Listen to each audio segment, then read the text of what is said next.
दोस्तों भी हाल ही में गैरसैंण में आहूत उत्तराखंड विधानसभा का सत्र देखकर जरूर लगा होगा कि कोई कॉमेडी शो चला हो। आम जनता का करोड़ों खर्च कर 4 दिन का सत्र बुलाया गया, लेकिन चला वो 2 दिन भी नहीं। जनता उम्मीद कर रही थी कि पानी, बेरोजगारी, कानून व्यवस्था और आपदा राहत जैसे उनके मुद्दों पर चर्चा होगी, लेकिन हुआ वही ढाक के 3 पात। मतलब टेबल पलटी गई, पर्चे उड़ाए गए, फाड़े गए, माइक तोड़े गए और आखिरकार सदन अनिश्चितकाल के लिए स्थगित कर दिया गया। अब जब चर्चा जनता के मुद्दों पर करनी ही नहीं थी तो करोड़ों रुपए खर्च करके गैरसैंण जाने की जरूरत ही क्या थी, और वो भी बारिश और उससे पैदा हुई ठंड के बीच में। खैर, आज के वीडियो में हम आपको गैरसैंण सत्र की पूरी ड्रामेबाजी और सियासी चालों से रूबरू करवाने वाले हैं। साथ ही पंचायत चुनाव का वो अपहरण कांड और कानून व्यवस्था जिस पर हाईकोर्ट ने पुलिस को जमकर फटकार लगाई। बात 122 दिन से धरने पर बैठे एलटी अभ्यर्थियों की भी करेंगे, जिनसे मानो मंत्री महोदय ने आंखें ही फेर ली हैं। बातें गांव की भी, जहां पीने के पानी को तो उपलब्ध नहीं किया जा रहा, अलबत्ता जांच का खेल ही बदसूर जारी है।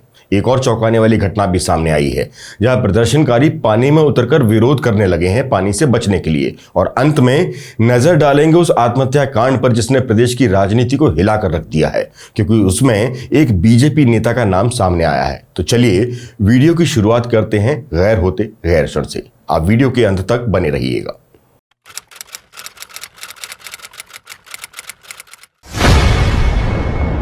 उत्तराखंड की जनता को उम्मीद थी कि 4 दिनों के लिए ही सही गैरसैंण गए हमारे माननीय कुछ दिन तो जनता की समस्याओं को लेकर गंभीर होंगे, लेकिन अफसोस जनता फिर से ठगी रह गई। 4 दिन का सत्र 2 दिन भी पूरी तरह से चल नहीं पाया। जनता की समस्याएं हमारे माननीयों से बहुत दूर रहीं। विपक्ष भी इस बार जन समस्याओं को उठाने से ज्यादा टेबल तोड़ने, पर्चे उड़ाने और सदन के अंदर नींद पूरी करने में ही व्यस्त दिखाई दिया। मानसून सत्र के पहले दिन विपक्ष के हंगामे के चलते सदन की कार्यवाही सिर्फ 1 घंटा 45 मिनट ही चल सकी। शोरगुल के बीच ही सरकार ने 9 विधेयक सदन में पेश किए। विपक्ष की नारेबाजी और शोरगुल के बीच प्रश्नकाल ही नहीं चल पाया। वेल में आकर विपक्षी विधायकों ने नारेबाजी कर कार्यसूची फाड़कर पर्चे उड़ा दिए। गुस्साए विपक्ष ने विधानसभा सचिव की मेज पलटकर माइक तोड़ दिया। 4 बजे तक सदन की कार्यवाही 8 बार स्थगित हुई। कमाल की बात यह रही कि विपक्ष कानून व्यवस्था पर चर्चा करने की बात कर रहा था, लेकिन उसने खुद ही सदन के भीतर कानून व्यवस्था की धज्जियां उड़ाकर रख दी। खैर, रात होते होते बढ़ती ठंड के बीच विपक्षी विधायकों ने अपने अपने रजाई गद्दे लेकर सदन के अंदर ही डेरा डाल दिया और पूरी रात वहीं डटे रहे। यह भी अपने आप में एक हैरान करने वाला दृश्य था, लेकिन इस सब के बाद भी उनकी मांग नहीं मानी गई और अगले दिन सत्र में विपक्ष के रुख को देखते हुए पहले दिन शांत रहने वाले सत्ता पक्ष के विधायक दूसरे दिन उनके विरोध में उतर आए। भाजपा विधायकों ने जहां सदन में तख्तियां लेकर प्रदर्शन किया, तो पहली बार सदन के बाहर भी रैली निकालकर विपक्ष का विरोध जताया और आखिरकार दोनों ओर से चल रहे इस हंगामे के कारण सत्र को अनिश्चितकाल के लिए स्थगित कर दिया गया। विपक्ष का आरोप था कि पंचायत चुनाव में कानून व्यवस्था को लेकर चर्चा हो। सरकार का पक्ष था मामला कोर्ट में चल रहा है, इसलिए जिस पर नियमानुसार चर्चा नहीं हो सकती। पक्ष ने सदन के भीतर इतने पेपर फाड़े और खूब उछाले कि सदन की कार्यवाही जब स्थगित हुई तो पूरी वेल में पेपर ही पेपर पड़े नजर आए और उन्हीं कागजों के फटे हुए टुकड़ों के नीचे दबे रह गए जनता के असली मुद्दे, असली सवाल। जनता के पैसे से नेतागिरी चमकाने वाले विधायक जनता से जुड़े एक भी प्रश्न उस सदन में नहीं उठा पाए जो जनता के ही पैसों से चलता है। कुल मिलाकर गैरसैंण पहुंचे 70 विधायकों ने सिर्फ जनता के लाखों करोड़ों रुपए सैर सपाटे और शोर शराबे में खर्च कर दिए। लाखों करोड़ों खर्च करने के बाद 2 दिन में 2 घंटे 40 मिनट काम करके थके हारे हमारे नेताजी विकास की नींव रखकर जनता के प्रति भारी भरकम जिम्मेदारी निभाकर देहरादून वापस लौट आए और गैरसैंण एक बार फिर सन्नाटे में ही सिमट कर रह गया। हालांकि कई संगठनों ने नेताजी का रास्ता रोक स्थायी राजधानी की याद दिलाने की कोशिश एक बार फिर की। विरोध करने वाले संगठन शायद भूल गए कि जिन नेताओं से जन मुद्दों को हल करने की उम्मीद थी, जब वो वही नहीं कर पा रहे हैं तो फिर स्थायी राजधानी का मुद्दा तो वैसे भी अभी दूर की कौड़ी है। वजह साफ है कि नेता चाहे कांग्रेस के हों या भाजपा के, सबको गैरसैंण में ठंड बहुत लगती है। देश की सबसे अधिक 5410 फीट ऊंचाई पर बसी विधानसभा पहाड़ के सपनों की ग्रीष्मकालीन राजधानी तो बनी, लेकिन 11 साल में यहां 10 बार पहुंचकर सरकारों ने केवल 35 दिन ही सत्र चलाया। इतिहास में पहली बार ऐसा हुआ कि लाखों का खर्च करके भी बिना किसी मुद्दे पर चर्चा किए सदन की कार्यवाही स्थगित हो गई। वर्ष 2014 में पहली बार गैरसैंण में टेंट में विधानसभा सत्र हुआ था और भराड़ीसेन में विधानसभा भवन का शिलान्यास पशुपालन विभाग की 47 एकड़ भूमि पर किया गया था। एक उम्मीद के साथ 11 साल पहले जो शुरुआत की गई थी वो धरातल पर अब कम ही नजर आती है। हालात कुछ ये हैं कि 11 साल में यहां 10 बार सत्र हुए जो सिर्फ 35 दिन चले। इसी दौरान त्रिवेंद्र सिंह रावत की सरकार ने गैरसैंण को ग्रीष्मकालीन राजधानी घोषित कर एक कदम आगे बढ़ाया, लेकिन त्रिवेंद्र के सत्ता से बेदखल होने के बाद से ही गैरसैंण फिर सन्नाटे में कहीं गुम सा गया। उनके बाद आए तीरथ सिंह रावत से इसी क्रम में आगे बढ़ने को लेकर उम्मीद थी, मगर वो खुद ही कुछ ही महीनों में विदा हो गए। उसके बाद आए युवा मुख्यमंत्री पुष्कर सिंह धामी, जिनसे काफी उम्मीदें रहीं और लगा इस बार अस्थायी की बजाय स्थायी राजधानी की घोषणा 100% होकर ही रहेगी। मगर साल दर साल बीतते रहे और गैरसैंण गैर ही रहा। बस नाम को सत्र जरूर आहूत होते रहे। भाजपा की त्रिवेंद्र सिंह की सरकार में ही सर्वाधिक 19 दिन तक सत्र यहां चल सका। नेताओं के लिए पिकनिक स्पॉट बन चुके गैरसैंण को लेकर राजनीतिक दलों ने सपने तो खूब दिखाए, लेकिन पहाड़ चढ़ने के बावजूद सदन चलाने को लेकर उदासीनता सबकी एक ही जैसी रही। सिर्फ 2 घंटे 40 मिनट तक चले विधानसभा सत्र में विपक्ष अपने मुद्दों पर चिल्लाता रहा और सत्ता पक्ष का काम आसान हो गया और हंगामे के चलते सरकार कई विधेयक बिना चर्चा के ही पास कराने में कामयाब हो गई। चर्चा होती तो शायद उन विधेयकों के बारे में जनता को पता चल पाता, उनके अच्छे और बुरे पहलू भी सामने आते, लेकिन अफसोस ऐसा कुछ हो नहीं पाया। धराली हार्शिल की जानलेवा आपदा पूरे देश ने देखी और नैनीताल का अपहरण कांड व बेताल घाट की फायरिंग भी पूरे देश की नजरों में आई। इस मुद्दे पर हाईकोर्ट के मुख्य न्यायाधीश का सख्त लहजा भी सुर्खियों में रहा। उम्मीद ये जताई जा रही थी कि नियम 310 के तहत स्पीकर कम से कम गंभीर आपदा पर चर्चा की मांग स्वीकार जरूर करेंगी, लेकिन ऐसा हुआ नहीं। आपदा जैसे मुद्दे पर भी बहस नहीं हो पाई। सवाल उठता है, प्रदेश में आई इस भीषण त्रासदी पर भी अगर चर्चा नहीं होगी तो फिर छोटे छोटे मुद्दे तो रेत के ढेर के नीचे दबे रह जाएंगे।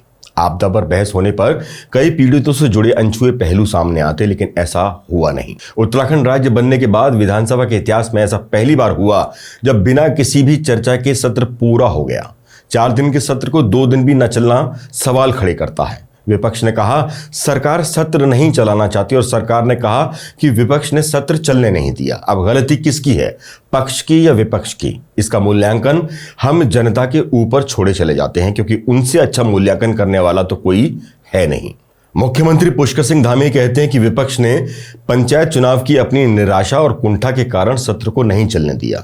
धामी यही नहीं रुकते, बल्कि सदन में सोने वाले विधायकों को ये नसीहत भी देते हैं कि उन्हें सदन की बजाय आपदा प्रभावितों के बीच में जाकर सोना चाहिए। मुख्यमंत्री का कहना वाजिब भी है, लेकिन सवाल ये भी है कि उनके खुद के अलावा और मंत्री धन सिंह रावत के अलावा उनकी खुद की सरकार के कितने मंत्री, विधायक, नेता धराली और हर्षिल तक पहुंचे?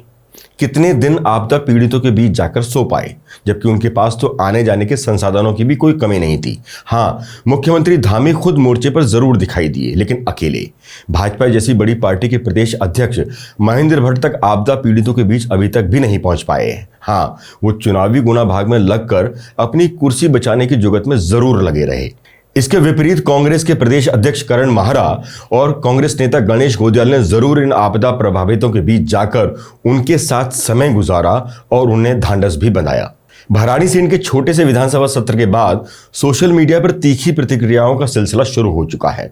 सोशल मीडिया में भाजपा कांग्रेस के बीच मैच फिक्स की संभावना भी खुलकर जताई जा रही है। बीते 25 साल में प्रदेश के बजट का आकार 25 गुना बढ़ चुका है। माननीयों के वेतन भत्ते व सुविधाओं का दायरा भी लगातार फैलता जा रहा है। इन 25 सालों में कुछ अगर सिकुड़ा है तो विधानसभा के अंदर बहस व चर्चा का दायरा और जनता के मुद्दों को लेकर सदन में उठती बुलंद आवाजें। कम से कम उत्तरकाशी में आने वाले दूसरे संकट को लेकर ही कोई नेता सदन में आवाज उठा लेता। खैर, जिस संकट को नेताओं ने अनदेखा कर दिया, उसी संकट के लिए अब स्थानीय लोग अपनी आवाज बुलंद कर रहे हैं। गौरतलब है कि उत्तरकाशी के हर्षिल आपदा के बाद अब उत्तरकाशी के ही दूसरे हिस्से में यानी यमुना घाटी की सियान चट्टी में झील बनने से सरकार के विरुद्ध लोगों का गुस्सा फूट पड़ा है। लोगों ने पानी में उतरकर ही सरकार के विरुद्ध नारे लगाने शुरू कर दिए। यमुना घाटी के लोगों को पानी में इसलिए उतरना पड़ा क्योंकि अब वहां के घर, दुकान, बाजार, सड़क सब पानी के अंदर ही समा चुके हैं। दरअसल यमुना नदी में सयाना चट्टी के पास बनी कृत्रिम झील ने विकराल रूप ले लिया है। ये झील वाटर बम में तब्दील होती जा रही है। क्या होटल और क्या घर, सब के सब पानी में डूबे पड़े हैं। हालात ऐसे हैं कि 4 मंजिला कालिंदी होटल की 3 मंजिलें पूरी तरह से पानी में डूब चुकी हैं। पास में बनी पुलिस चौकी की भी एक मंजिल पानी में डूब चुकी है। यमुनोत्री जाने वाले श्रद्धालु यहाँ बने एक पुल से होकर गुजरते थे, लेकिन कृत्रिम झील की वजह से पुल भी पानी में पूरी तरह से डूब चुका है। यकीनन जो दृश्य है वो डराने वाले हैं। इससे कुछ ही दिनों पहले हर्षिल आपदा ने पूरे उत्तराखंड को हिलाकर रख दिया था और अब ये एक और नई मुसीबत सामने खड़ी है। हे वीर शिरोमणि नेतागण, कृपया ध्यान दीजिए। सदन में भले आवाज पर ताले लग गए थे, पर सदन के बाहर ही सही आवाज उठाइए और सरकार के साथ ऐसी विकट परिस्थिति में धराली की तरह ही कंधे से कंधा मिलाकर आम जनता को राहत पहुंचे, ऐसा काम कीजिए। यमुना घाटी अपने अस्तित्व को बचाने के लिए आप सबको पुकार रही है। ऐसी ही एक और आवाज हम तक पहुंचाई है अल्मोड़ा जिले के सुरेंद्र सिंह रौतेला ने, जो एक ऐसी सरकारी योजना से पीड़ित हैं जिस पर हर इंसानी जिंदगी का जन्मसिद्ध अधिकार है।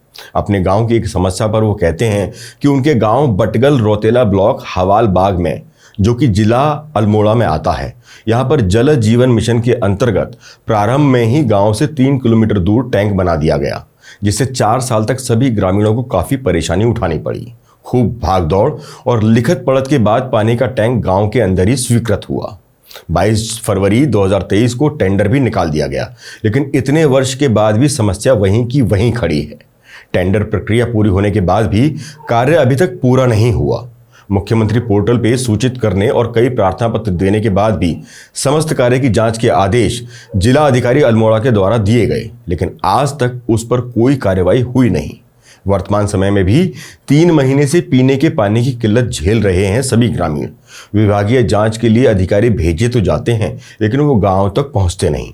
अगर सुरेंद्र सिंह रौतेला की बात में तनिक भर भी सच्चाई है, तो ऐसे अधिकारियों पर खुद मुख्यमंत्री पुष्कर सिंह धामी को आगे आकर सख्त कदम उठाने की जरूरत है।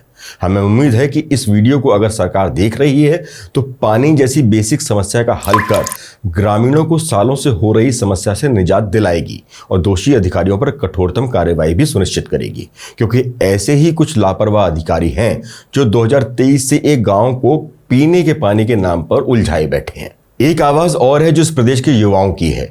उत्तराखंड के एलटी चयनित अभ्यर्थियों का आंदोलन 122 दिन से लगातार चल रहा है। एलटी चयनितों का कहना है कि परीक्षा परिणाम आए हुए 6 माह का समय बीत चुका है, मगर सरकार उन्हें नियुक्ति नहीं दे रही। ये आवाजें भी सदन में उठनी चाहिए थी, लेकिन हमारे माननीय अब इस तरह की आवाजों को तवज्जो देना बंद कर चुके हैं। ये एलटी चयनित अपने वाजिब मांगों को लेकर लगातार धरने पर हैं। एक इंटरव्यू के दौरान खुद विभागीय मंत्री डॉक्टर धन सिंह रावत ने आश्वासन दिया था कि नियुक्ति को लेकर जल्द ही मजबूत पैरवी की जाएगी। डॉक्टर रावत ने यह भी उस इंटरव्यू के दौरान कहा था कि कोई भी आकर सीधा उनके आवास पर या कार्यालय पर उनसे मिलकर अपनी बात रख सकता है, लेकिन महीनों बीतने के बाद भी एलटी अभ्यर्थियों की समस्या ज्यों की त्यों बनी हुई है। इस बीच मुख्यमंत्री पुष्कर सिंह धामी उनके बीच जरूर पहुंचे, उनके हालचाल जाने और सुरक्षा कर्मियों से व्यवस्था को लेकर बात की, लेकिन इससे समस्या हल नहीं होगी। खुद मुख्यमंत्री को भी एक कदम और आगे बढ़ाकर सभी चयनित अभ्यर्थियों की नियुक्ति को लेकर कड़े फैसले लेकर मजबूत पैरवी करनी होगी। इसी बीच मुख्यमंत्री की तरफ से वर्षों पुरानी एक मांग को भी अमली जामा पहनाया गया। दरअसल गढ़वाल और कुमाऊं को जोड़ने वाले बहुप्रतीक्षित सिंगटाली पुल के लिए मुख्यमंत्री पुष्कर सिंह धामी ने 57 करोड़ की वित्तीय और प्रशासनिक स्वीकृति प्रदान की है। इससे पुल निर्माण जल्द प्रारंभ होने की उम्मीद है। यहाँ ये बता दें कि इस पुल के लिए लोग लंबे समय से मांग कर रहे थे। इस पुल के निर्माण से गढ़वाल और कुमाऊं के मध्य सड़क संपर्क और मजबूत हो सकेगा। सड़क से याद आया कि आजकल सड़कें ऐसी बनी हुई हैं कि पता नहीं चल रहा कि सड़क पर गड्ढे हैं या गड्ढों में सड़कें। ऑल वेदर रोड जिस पर करोड़ों खर्च हुए, हजारों पेड़ों की कुर्बानी दी गई, उसका भी हाल बेहाल है। जगह जगह मार्ग क्षतिग्रस्त है। ऋषिकेश बद्रीनाथ मार्ग जगह जगह कई घंटों बंद रहता है। लोग बीच रास्ते में घंटों गुजारने को मजबूर होते हैं, लेकिन मजाल है कि कोई विधायक या नेता इसको लेकर कोई आवाज उठाए। आम जनता भले सड़कों पर एक तरफ घंटों से लाइन लगाकर खड़ी रहे, लेकिन हमारे सरकारी अधिकारियों और नेताओं को कोई परेशानी नहीं होनी चाहिए। उसके लिए भले उन्हें नियम क्यों ना तोड़ने पड़े। अब ये वीडियो ही देख लीजिए। ऋषिकेश बद्रीनाथ नेशनल हाईवे 82 और शिवपुरी के बीच में बंद हो गया था, जिससे गाड़ियों की लंबी लाइन लग गई। 3 घंटे बाद जैसे ही मार्ग खुला, वैसे ही घंटों से मार्ग खुलने का इंतजार में खड़े लोगों को गैरसैंण से लौट रहे सरकारी अधिकारियों और नेताओं की गाड़ियां हूटर बजाते हुए और ओवरटेक करते हुए आगे निकल जाती हैं, क्योंकि देर सिर्फ उन्हीं को होती है। आम लोगों के पास तो समय ही समय है। वो तो बाद में भी निकल सकते हैं। बड़े नेताओं ने जनता के मुद्दों को तो तवज्जो देना बंद कर दिया है, लेकिन अब छोटे नेता भी उसी परिपाटी में शामिल हो गए हैं। भारत में लोकतंत्र सिर्फ संसद और विधानसभा तक सीमित नहीं है। असली लोकतंत्र गांव-गांव, ब्लॉक, जिला, पंचायत तक जाता है और यहाँ पर जो सत्ता का खेल चलता है वो कई बार दिल्ली और देहरादून की राजनीति से भी ज्यादा दिलचस्प होता है। नैनीताल जिले में पंचायत अध्यक्ष के चुनाव में जो भी हुआ, उससे हमेशा की तरह फिर एक बार पुराना सवाल खड़ा हुआ कि इस चुनाव में जनता की जीत हुई या फिर पार्टी सेटिंग की। दरअसल ऑन पेपर तो जिला पंचायत अध्यक्ष पार्टी निरपेक्ष होते हैं, यानी स्वतंत्र चुनाव, लेकिन जमीनी हकीकत कुछ और ही कहानी कहती है। बीजेपी हो, कांग्रेस हो या कोई और, सब अपनी अपनी गोटियां बिठाने की जुगत में रहते हैं, क्योंकि राजनीतिक गणित के हिसाब से बीजेपी चाहेगी कि हर पंचायत पर उसका कब्जा हो ताकि अगले विधानसभा चुनाव तक उसका नेटवर्क मजबूत रहे। कांग्रेस को लगता है कि अगर पंचायतों में पकड़ बनी तो पार्टी का पुनर्वास कार्यक्रम थोड़ा तेज होगा। वहीं स्थानीय नेता और निर्दलीय यही सोचते हैं कि अध्यक्ष बन जाओ तो 5 साल फंड और पावर का सीधा इस्तेमाल। पर सवाल यह है कि इस पूरे खेल में जनता कहाँ है?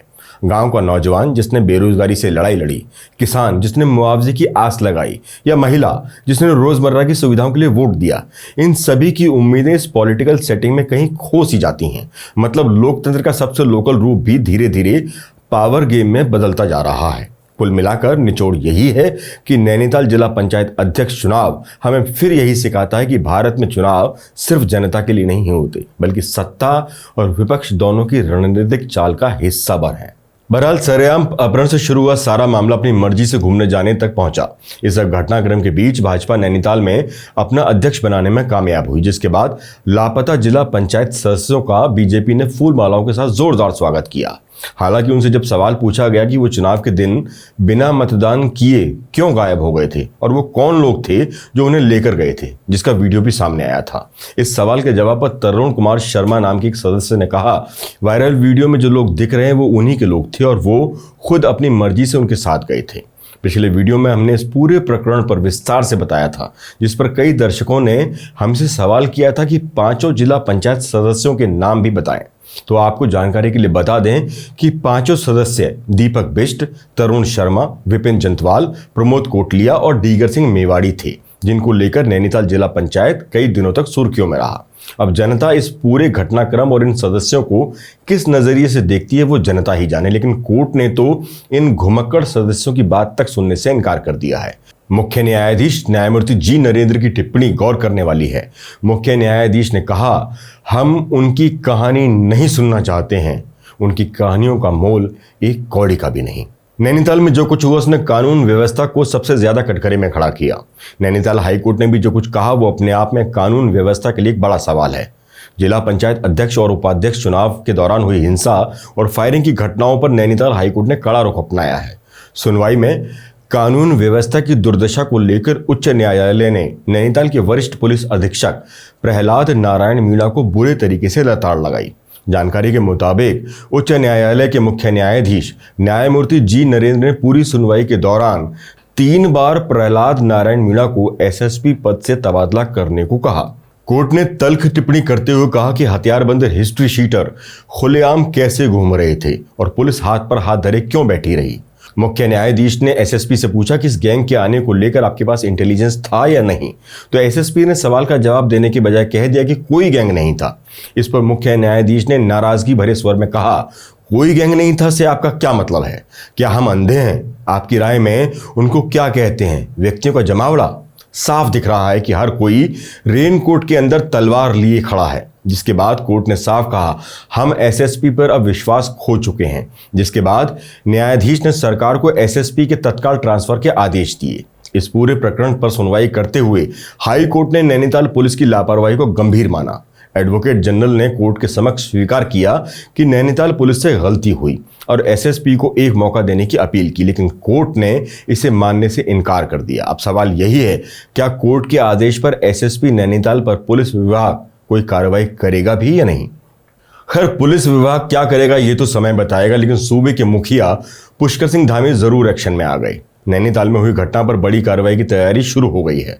मुख्यमंत्री पुष्कर सिंह धामी ने नैनीताल एवं बेताल घाट में हाल ही में हुए घटनाक्रमों को गंभीरता से लेते हुए निष्पक्ष और प्रभावी कार्रवाई के निर्देश दिए हैं। मुख्यमंत्री ने कहा कि संपूर्ण मामले की विस्तृत जांच कुमाऊं मंडल के आयुक्त द्वारा की जाएगी और आयुक्त को जांच रिपोर्ट 15 दिन के भीतर शासन को उपलब्ध कराने के निर्देश दिए गए हैं। घटनाओं के मद्देनजर मुख्यमंत्री ने प्रशासनिक स्तर पर त्वरित कार्रवाई करते हुए बेताल घाट में हुई फायरिंग सहित अन्य घटनाओं को देखते हुए पुलिस क्षेत्राधिकारी भवाली का स्थानांतरण जनपद से बाहर अन्यत्र करने के लिए निर्देश दिए हैं। साथ ही थानाध्यक्ष तल्लीताल को भी जनपद नैनीताल से बाहर स्थानांतरित करने के आदेश दिए हैं।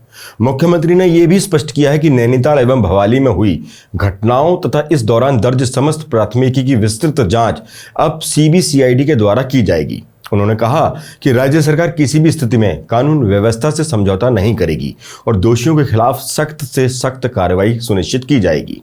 मुख्यमंत्री के हस्तक्षेप के बाद इस घटना को लेकर जांच की उम्मीद जरूर बढ़ी है। पूर्व में भी देखने को मिला है कि कई मामलों में मुख्यमंत्री के सीधे हस्तक्षेप के बाद बड़ी कार्रवाई देखने को मिली है। फिलहाल कुमाऊं कमिश्नर दीपक रावत इस पूरे मामले की जांच कर रहे हैं। उनकी रिपोर्ट के बाद ही कोई फैसला इस पर धामी सरकार लेगी। प्रदेश के मुखिया होने के नाते उम्मीद है पुष्कर सिंह धामी ऐसे तत्वों पर कठोर कार्रवाई करेंगे जिससे कानून का मखौल उड़ाने वालों को कोई सबक मिल सके।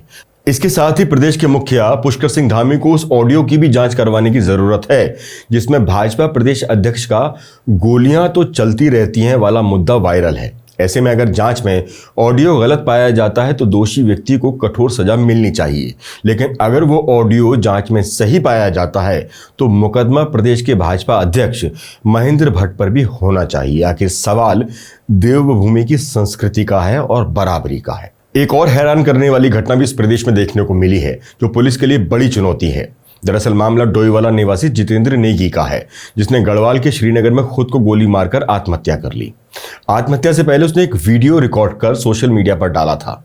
वीडियो में जितेंद्र नेगी ने गंभीर आरोप लगाते हुए कहा कि भाजपा नेता हिमांशु चमोली ने उससे लाखों रुपए की ठगी की, जिससे परेशान होकर उसे ये कदम उठाना पड़ रहा है। मृतक जितेंद्र नेगी ने अपने वीडियो में दावा किया था कि हिमांशु चमोली ने उससे समय समय पर लाखों रुपए के मोबाइल फोन अपनी पत्नी और भाई के नाम पर लिए। जमीन दिलाने के नाम पर भी उससे लाखों रुपए ऐंठे गए। कुल मिलाकर 57 लाख रुपए से अधिक की ठगी उसके साथ की गई और जब उससे रकम लौटाने की मांग की गई तो तथाकथित भाजपा नेता ने साफ इनकार कर दिया। इसी वजह से उसने आत्महत्या जैसा कठोर कदम उठाने का फैसला किया है। आत्महत्या के सनसनीखेज मामले में भारतीय जनता युवा मोर्चा के प्रदेश मंत्री हिमांशु चमोली को पुलिस ने गिरफ्तार कर लिया है। घटना के सामने आने के बाद प्रदेश भाजपा ने तुरंत हिमांशु चमोली को भाजपा से बर्खास्त भी कर दिया है। इस पूरे मामले ने प्रदेश की राजनीति और भाजपा संगठन पर कई सवाल खड़े कर दिए हैं। आरोप गंभीर हैं। वीडियो में किए गए दावों ने इस मामले को बेहद गंभीर और संवेदनशील बना दिया है। हालात बिगड़ते देख पुलिस ने तुरंत एक्शन लेते हुए तथाकथित भाजपा नेता को गिरफ्तार कर कार्रवाई तो शुरू कर दी है, मगर बताया जा रहा है कि इससे पूर्व भी आरोपी बीजेपी नेता पर मारपीट और वसूली के आरोप लगते रहे हैं, लेकिन सत्ताधारी दल से जुड़े होने के कारण उस पर कोई कार्रवाई हुई नहीं। यदि पुलिस सही समय पर सही कदम उठा लेती तो शायद आज हम एक नौजवान को आत्महत्या करने से बचा लेते। राजनीतिक क्षय के कारण ही पुलिस ने भी मामले को हल्के में निपटा दिया और उसका नतीजा आज सबके सामने है। इस मुद्दे ने प्रदेश में तूल पकड़ लिया है। तमाम सामाजिक संगठन, विपक्षी कांग्रेस के साथ ही मृतक के युवक के परिजन और स्थानीय लोगों ने श्रीनगर की सड़क पर प्रदर्शन किया और कठोर कार्रवाई की मांग की है। कुल मिलाकर भाजपा संगठन और संगठन की बागडोर संभाल रहे अध्यक्ष महेंद्र भट्ट एक बार फिर सवालों के घेरे में हैं।